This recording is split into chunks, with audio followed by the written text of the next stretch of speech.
விடுதலை சிறுத்தைகள் இந்த மலம் கலந்த விஷயத்தில் எதற்காக சிபிஐ விசாரணை வேண்டும் என்றால், எதிர்கட்சிகள் அத்தனையும் தமிழ்நாடு காவல்துறை உண்மையான குற்றவாளிகளை கண்டுபிடிக்க மறுக்கின்றன, சாதியவாதிகளை பாதுகாக்கிறார்கள், குற்றவாளிகளை பாதுகாக்கிறார்கள் என்ற குற்றச்சாட்டை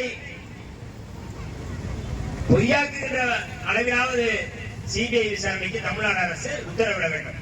ஆகவே தமிழ்நாடு மாண்புமிகு முதல்வர் அவர்கள் முதலில் இந்த வேங்கவியல் பிரச்சனையில் உடனடியாக சிபிஐ விசாரணை செய்ய வேண்டும்.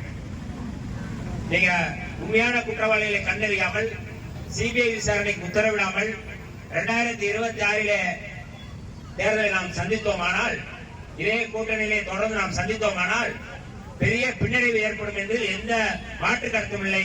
தமிழ்நாடு முழுக்க தலித்துகள் அவ்வளவு கோபத்தோடும் அவ்வளவு அதிருப்தியோடு இருக்கிறார்கள் என்பதை நான் வருத்தத்தோடு தான் பதிவிட விரும்புகின்றேன். இதே போக்கு எப்படி நீங்க போய் எப்படி ஓட்டு கேட்பீங்க? இந்த கூட்டணியில தான் இருக்கிறோம், இந்த கூட்டணியில தான் தொடர்வோம் என்று எங்களுடைய தலைவர் எழுச்சி தமிழர்கள் அறிவித்திருக்கிறார்கள். ஆனால் வேங்கவியல் பிரச்சனை இன்றைக்கு மிக முக்கியமான பிரச்சனை. இந்த பிரச்சனையை அப்படியே தவிர்த்து விட்டு அப்படியே தாவி விட்டு வேங்கவியலுக்கும் அரசுக்கும் சம்பந்தம் இல்லை, வேங்கவியலுக்கும் விடுதலை சிறுத்தைகளுக்கு சம்பந்தம் இல்லை என்று சொல்ல முடியாது.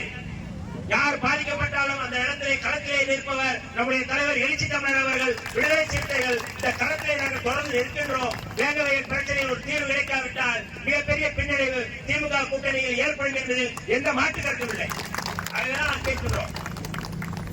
மீண்டும் திமுக அரசு திமுக ஆட்சிக்கு வர வேண்டும் என்றால் வேங்கவியல் பிரச்சனை முடிவுக்கு வர வேண்டும்.